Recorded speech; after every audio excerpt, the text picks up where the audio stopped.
नमस्कार, आप देख रहे हैं जी पंजाब हरियाणा हिमाचल का morning show good morning ji with Shravan Chaudhary. और सबसे पहले आपको बता देते हैं कौन कौन सी खास खबरें रहेंगी आज, जिन पर हम आपको लगातार कवरेज दिखाएंगे। सबसे अहम खबर है हरियाणा में जो जाट आरक्षण के लिए आंदोलन चल रहा है, ये आंदोलन उग्र हो चुका है और इसको लेकर क्या कुछ अपडेट्स हैं वो आपको बता देते हैं। हरियाणा से ये बड़ी खबर है, हरियाणा में जाट आरक्षण को लेकर जारी है जाट आंदोलन और वहां पर मोबाइल और नेट सेवाएं भी बाधित हैं। 9 जिलों में मोर्चा संभाल लिया है फोर्सेज ने, पैरामिलिट्री और आर्मी के जवानों ने 9 जिलों में मोर्चा संभाल लिया है। रोहतक, झज्जर और भिवानी में यहां पर कर्फ्यू लगाया गया है।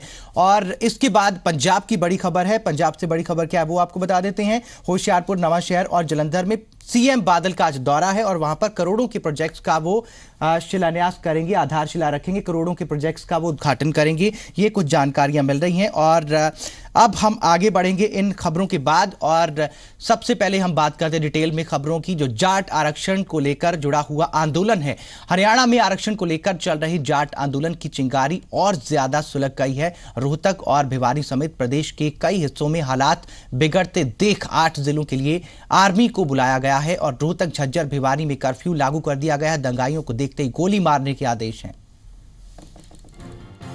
हरियाणा में हिंसक हुआ आरक्षण पर जाटों का आंदोलन। रोहतक में 3 प्रदर्शनकारियों की गई जान। कैबिनेट मंत्री कैप्टन अभिमन्यु के घर पर हमला। रोहतक से विधायक मनीष ग्रोवर के घर में लगाई गई आग।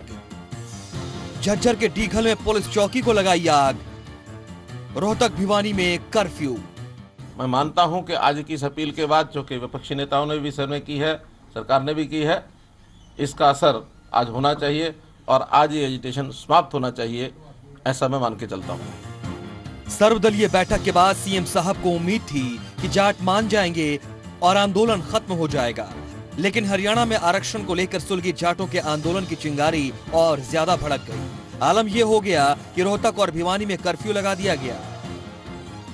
जाटों का आंदोलन हिंसक हो गया है। रोहतक में प्रदर्शनकारियों ने डीआईजी की गाड़ी में तोड़फोड़ की। पुलिस की 2 जिप्सी में तोड़फोड़ की गई। पुलिस की एक गाड़ी को फूंक दिया गया। डीजीपी हरियाणा के मुताबिक प्रदर्शनकारियों ने सुरक्षा बलों पर हमला किया। बीएसएफ ने सेल्फ डिफेंस में गोलियां चलाई, जिसमें एक प्रदर्शनकारी की मौत हो गई। वहां पे उन्होंने डीआईजी की गाड़ी को तोड़ा, 2 पुलिस की जिप्सियों को तोड़ा, एक ट्रवेरा में आग लगा दी। देसी कट्टे से एक बीएसएफ के जवान पर गोली चलाई। जो बीएसएफ के जवान को गोली लगी और बीएसएफ ने सेल्फ डिफेंस में गोलियां चलाई, जिसमें मुझे बड़े दुख से कहना पड़ रहा है कि एक प्रदर्शनकारी की मौत हो गई। फायरिंग में घायल हुए लोगों में से 2 ने पीजीआई में दम तोड़ दिया। रोहतक में प्रदर्शनकारियों ने हरियाणा सरकार में कैबिनेट मंत्री कैप्टन अभिमन्यु के घर को भी निशाना बनाया। प्रदर्शनकारियों ने कैप्टन के घर पर हमला किया, उनके घर को जलाने की भी कोशिश की। रोहतक के विधायक मनीष ग्रोवर के घर में भी आग लगाई गई। मॉब बिल्कुल लीडरलेस मॉब है। उन्होंने बाद में माननीय वित्त मंत्री जी के घर पे आग लगा दी और तोड़फोड़ की। हरियाणा में बेकाबू हो चले हालात पर काबू पाने के लिए अब आर्मी का सहारा लिया गया है। प्रदेश के 8 जिलों रोहतक, जींद, हिसार, सोनीपत, पानीपत, झज्जर, कैथल और भिवानी में आर्मी बुलाई गई है। आर्मी को बुला लिया है, जो हम 8 जिलों में आर्मी को बुला रहे हैं। रोहतक, झज्जर, सोनीपत, पानीपत, भिवानी, जींद, हिसार और कैथल, इन जिलों में आर्मी को बुला लिया गया है। हरियाणा में जाटों के इस आंदोलन से त्राहिमाम मचा हुआ है। यातायात सेवाएं बुरी तरह से ठप हैं। सरकार के लिए जाटों का यह आंदोलन बड़ी सिरदर्दी बन गया है और उसके लिए सबसे पहले हालात पर काबू पाना बड़ी चुनौती साबित हो रहा है। ब्यूरो रिपोर्ट, जी मीडिया। तो हरियाणा में जाटों का आंदोलन है उग्र रूप धारण कर चुका है। कैथल में जाटों ने बीजेपी के सांसद राजकुमार सैनी के घर पर हमला बोल दिया और सैनी के घर के शीशे तोड़ दिए गए। प्रदर्शनकारियों ने यहां पर जमकर बवाल काटा। तो यहां पर ये स्थिति देखने को मिल रही है। आरक्षण की आग हरियाणा में चल रही है। प्रदर्शनकारी उग्र होते जा रहे हैं। यहां पर कई गणमान्य लोगों के घरों पर तोड़फोड़ की गई, चाहे कैप्टन अभिमन्यु हों, बीजेपी के सांसद हो राजकुमार सैनी। और इसके अलावा जानकारी ये भी मिली कि एक हथियारों की दुकान पर भी जाटों ने वहां पर जाकर लूटपाट मचाई, वहां से हथियार लूटे। तो इस तरीके से हरियाणा को जाटों ने हाईजैक कर लिया है। आरक्षण की मांग को लेकर यहाँ पर ये आग चल रही है और प्रदर्शनकारी उग्र होते चले जा रहे हैं। तस्वीरें हम आपको दिखा रहे हैं किस तरीके से प्रदर्शनकारी उग्र हो चले हैं।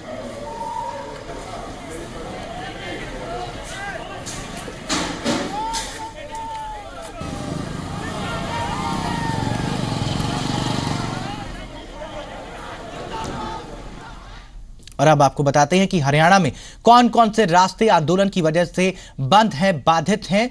और ये रास्ते जो हैं इनको आप ध्यान में रखिएगा, ताकि आप अगर किसी यात्रा पर निकल रहे हैं, आप किसी हरियाणा के रूट पर निकल रहे हैं, तो इन रास्तों को ध्यान में रखकर निकलें। रोहतक दिल्ली हाईवे पूरी तरह से ठप है, गाड़ियों की आवाजाही बंद है। दिल्ली से हिसार, सिरसा और रोहतक जाने वाले रास्ते बंद हैं। हिसार में रेलवे ट्रैक पर भी जाट आंदोलनकारी कब्जा किए हुए हैं। रोहतक भिवानी में कर्फ्यू लगा हुआ है और जींद में धारा 144 लागू है। हिसार में रेलवे ट्रैक पर भी जाट आंदोलनकारी कब्जा किए हुए हैं। हिसार, जींद और भिवानी और बहादुरगढ़ में रास्ता जाम कर दिया गया। रोहतक और हिसार में 21 तारीख तक सभी स्कूल और कॉलेज बंद हैं। रोहतक, हिसार और झज्जर में मोबाइल सेवा बाधित है, इंटरनेट सेवा भी बाधित है और पानीपत में भी कई जगहों पर सड़क पर जाम लगा दिया गया। दूध, सब्जी, रसोई गैस की आपूर्ति भी कई शहरों में ठप है। रोहतक, सोनीपत, पानीपत, हिसार, जींद, रेवाड़ी, झज्जर, फरीदाबाद, करनाल में लिंक रोड ब्लॉक कर दिए गए हैं। फतेहाबाद और सिरसा सहित प्रदेश के 15 जिलों में नेशनल, स्टेट और लिंक रोड बंद कर दिए गए हैं।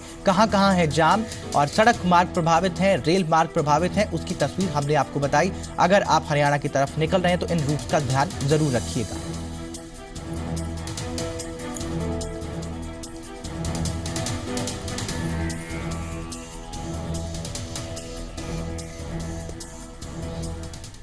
कुलबीर दीवान हमारे सहयोगी चंडीगढ़ से हमारे साथ सीधा जुड़ चुके हैं। कुलबीर, आपसे जानना चाहेंगे, जाट आंदोलन हरियाणा में उग्र रूप ले चुका है और यहां पर फिलहाल चल क्या रहा है? राजधानी में क्या कुछ हलचल हो रही है? कल सर्वदलीय बैठक भी बुलाई गई थी, कुछ मंथन चल रहा होगा वहां पर, क्या कुछ जानकारियां हैं?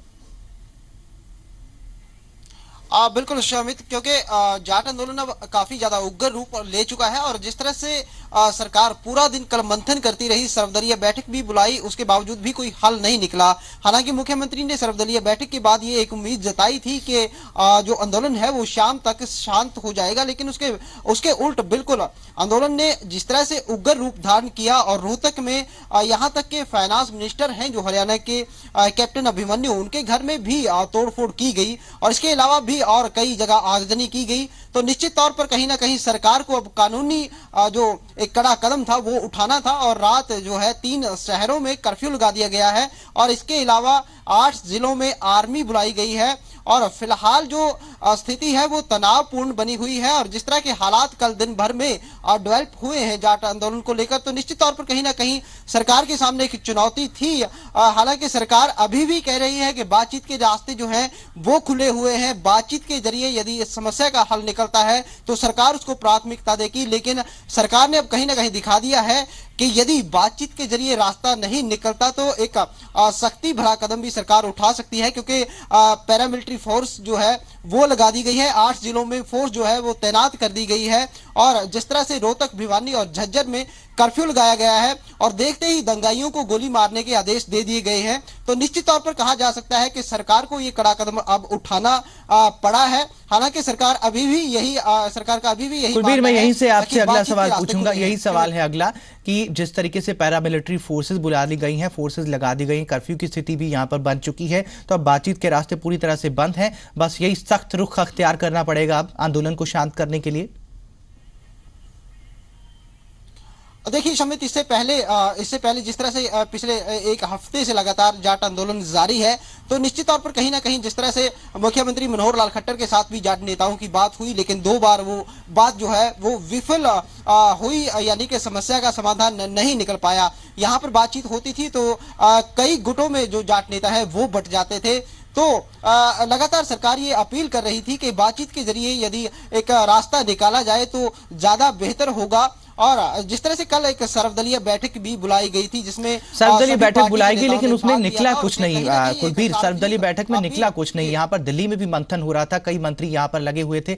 अब सरकार के पास नीति क्या है, सरकार का कदम क्या होगा, सरकार के पास स्ट्रेटेजी क्या है इस आंदोलन को पूरी तरह से शांत करने के लिए?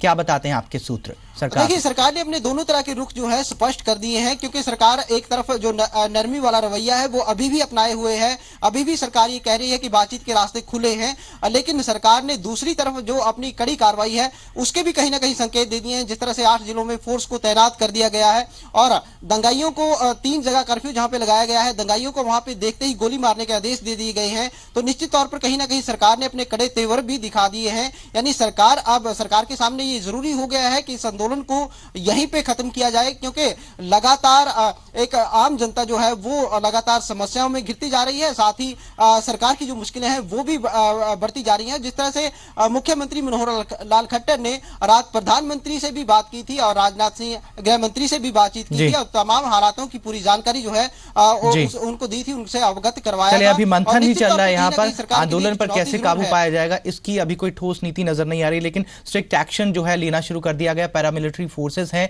कर्फ्यू लगा दिया गया है और इस तरीके की तैयारी इस आंदोलन पर काबू करने के लिए अभी चल रही है। शुक्रिया कुलबीर, आप नजर बनाए रखिए, अपडेट के लिए दोबारा आपके पास लौटेंगे। तो शनिवार को चंडीगढ़ में जाट आरक्षण के आंदोलन के समाधान के लिए सीएम खट्टर ने सर्वदलीय बैठक बुलाई थी और सीएम खट्टर ने जाट समुदाय को भरोसा दिया था कि अगर सांसद सैनी के बयान से कोई आहत हुआ हो तो बयान को वापस लिया हुआ समझा जाए। साथ ही सीएम खट्टर ने पीएम मोदी से भी बात कर उन्हें प्रदेश की स्थिति के बारे में अवगत करवाया। हरियाणा में आरक्षण की मांग को लेकर जाटों का आंदोलन थम नहीं रहा है। प्रदेश में हिंसक रूप ले चुका जाटों का यह आंदोलन सरकार के लिए बड़ी मुसीबत बन गया है। मुख्यमंत्री खट्टर ने खुद प्रधानमंत्री नरेंद्र मोदी से बात कर उन्हें स्थिति की जानकारी दी। प्रदेश में हालात बिगड़ते देख शुक्रवार की शाम सीएम खट्टर ने अपने मंत्रियों और प्रशासनिक अधिकारियों के साथ बैठक की। इससे पहले शुक्रवार की सुबह हरियाणा सरकार ने सर्वदलीय बैठक बुलाई, जिसमें सभी दलों ने अपने अपने सुझाव रखे।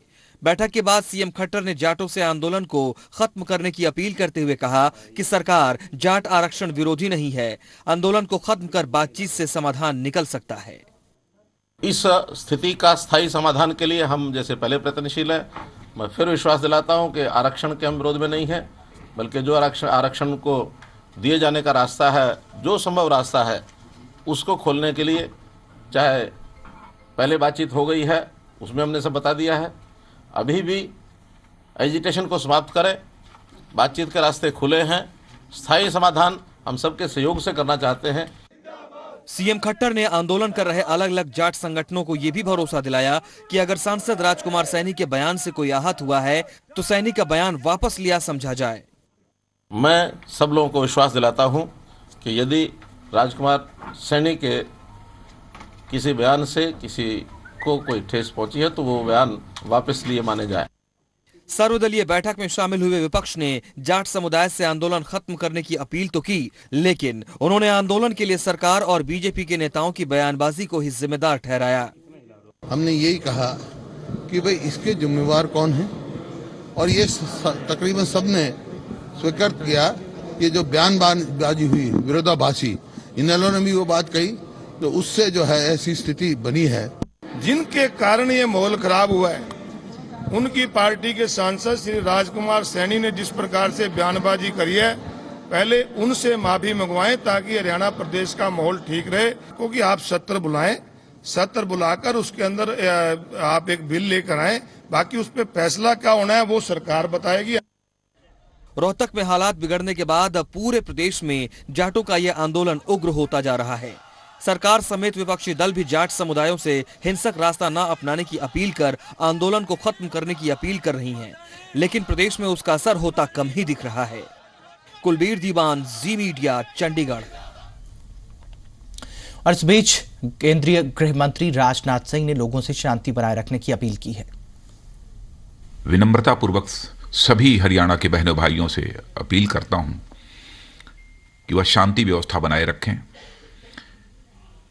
इस देश में लोकतांत्रिक व्यवस्था है। लोकतंत्र में हिंसा के माध्यम से किसी समस्या का समाधान नहीं हो सकता। हरियाणा के कृषि मंत्री ओपी धनखड़ ने भी जाट समुदाय से शांति की अपील की है। मीडिया के माध्यम से अपील करना चाहता हूं कि सभी आंदोलनकारियों से कि वो अब आंदोलन को वापस लेने का वक्त आ गया है। अब सभी मांगे उनकी मान ली गई हैं। और इसके अलावा जी पंजाब हरियाणा हिमाचल भी जनता से अपील करता है कि शांति बनाए रखें लोग और अफवाहों पर ध्यान ना दिया जाए, किसी के उकसावे में ना आए लोग, शांति सद्भाव और भाईचारा बनाए रखें। ये जी पंजाब हरियाणा हिमाचल की आप तमाम लोगों से अपील है।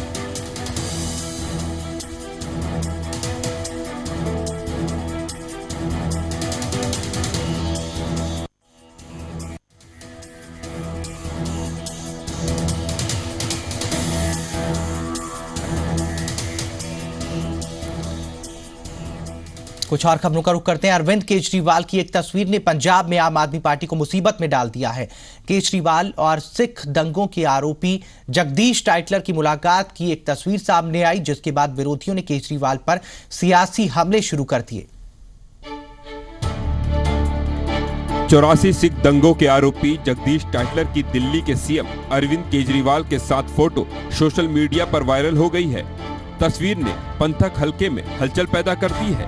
उधर केजरीवाल को इस मुद्दे पर दिल्ली सिख गुरुद्वारा मैनेजमेंट कमेटी ने घेरना शुरू कर दिया है और आम आदमी पार्टी से सिखों को सावधान रहने की बात कही है।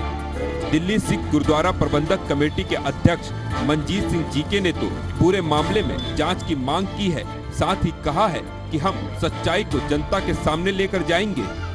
ਤੁਹਾਡੀ ਟਾਈਟਲਰ ਨਾਲ ਫੋਟੋ ਆਉਂਦੀ ਹੈ, ਅਸੀਂ ਤਾਂ ਪਹਿਲੇ ਕਹਿ ਚੁੱਕੇ ਹਾਂ ਕਿ ਫਾਈਲਾਂ ਹੀ ਤਾਂ ਗੁੰਮੀਆਂ ਸੀਗੀਆਂ ਕਿ ਟਾਈਟਲਰ ਨੂੰ ਕ੍ਰੂਸ਼ਲ ਸਮੇਂ ਦੇ ਉੱਤੇ ਮਦਦ ਕਰਨੀ ਸੀ।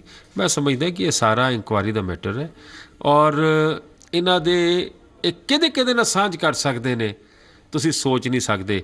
ਇਹਨਾਂ ਨੂੰ ਰਾਜ ਚਾਹੀਦਾ ਹੈ, ਇਹਨਾਂ ਨੂੰ ਕਿਸੇ ਨਾਲ ਇਨਸਾਫ ਨਹੀਂ ਚਾਹੀਦਾ। ਇਹ ਕ੍ਰੋਕੋਡਾਈਲ ਟੀਅਰਸ ਮਗਰਮੱਛ ਦੇ ਹੰਝੂ ਸਾਡੇ ਵਾਸਤੇ ਜਿਹੜੇ ਗੇਰਦੇ ਨੇ, ਮੇਰੇ ਖਿਆਲ ਲੋਕਾਂ ਨੂੰ ਸਮਝ ਲੈਣਾ ਚਾਹੀਦਾ। टाइटलर और दिल्ली के मुख्यमंत्री अरविंद की ये तस्वीर सामने आने के बाद अब आम आदमी पार्टी के नेता सफाई दे रहे हैं। पार्टी के नेता संजय सिंह ने कहा कि केजरीवाल रोज कई समागमों में जाते हैं और कई लोगों के साथ फोटो खिंचवाते हैं, तो क्या उसको केजरीवाल का समर्थन मिल गया? जो फोटो आई है, आप 1000 फोटोएं 1 लाख फोटोएं किसी के साथ पा सकते हैं। फोटो आने से जगदीश टाइटलर के समर्थक हो गए अरविंद केजरीवाल। किसी कार्यक्रम में अगर कोई बैठा हुआ है, पीछे से आपके कंधे पे थपकी दे, आप ऐसे मुंह कर लिए, आप उसके समर्थक हो गए। किस प्रकार की राजनीति हो रही है, कैसा तर्क दिया जा रहा है? आपको बता दें कि इससे पहले भी केजरीवाल का पोस्टर भिंडरावाले के साथ वायरल हो चुका है और अब 84 सिख दंगों के आरोपी जगदीश टाइटलर के साथ उनकी फोटो ने विरोधियों को बोलने का मौका दे दिया है। भले ही पार्टी के नेता अब सफाई देने में लगे हों, लेकिन ये तस्वीर पंजाब में पार्टी के मिशन 2017 की राह में रोड़ा बन सकती है। दिल्ली से पंकज कपाही के साथ नवीन शर्मा, जी मीडिया, लुधियाना। पठानकोट हमले के दोषियों पर कार्रवाई के लिए भारत का दबाव काम करता नजर आ रहा है। पाकिस्तान में जैश ए मोहम्मद के आतंकियों के खिलाफ एफआईआर दर्ज हो गई है।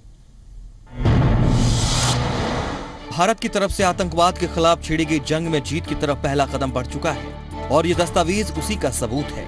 ये वो एफआईआर की कॉपी है जो पाकिस्तान में पंजाब प्रांत के गुजरांवाला में जैश ए मोहम्मद के आतंकियों के खिलाफ दर्ज की गई है, वो भी काउंटर टेररिज्म डिपार्टमेंट की तरफ से। एफआईआर में हमला करने वालों के खिलाफ हत्या की कोशिश और आतंकी गतिविधियों के आरोप लगाए गए हैं और पाकिस्तान दंड संहिता की धारा 302, 309, 301 और आतंक निरोधी कानून के सेक्शन 7 के तहत मामला दर्ज किया गया है।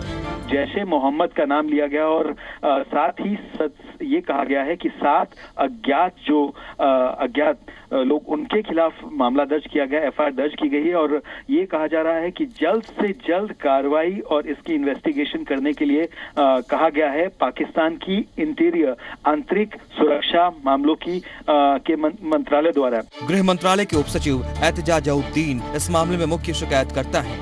उन्होंने अपनी शिकायत में भारतीय सुरक्षा एजेंसियों की ओर से दिए गए उन मोबाइल नंबरों का भी जिक्र किया है जिससे आतंकियों ने हमले के दौरान बात की थी।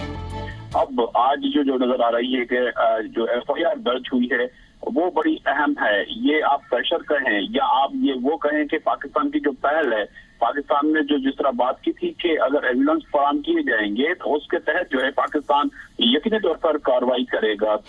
पाकिस्तान की तरफ से भले ही इस मामले की जांच को लेकर संजीदगी जाहिर की जा रही हो, लेकिन सवाल ये है कि आखिर भारत के तमाम सबूतों और दबाव के बाद भी इसमें जैश-ए-मोहम्मद के चीफ मसूद अजहर का नाम क्यों नहीं है? भारत की तरफ से इस हमले के पीछे आतंकी संगठन जैश-ए-मोहम्मद का हाथ होने की बात कही गई थी। ब्यूरो रिपोर्ट, जी मीडिया।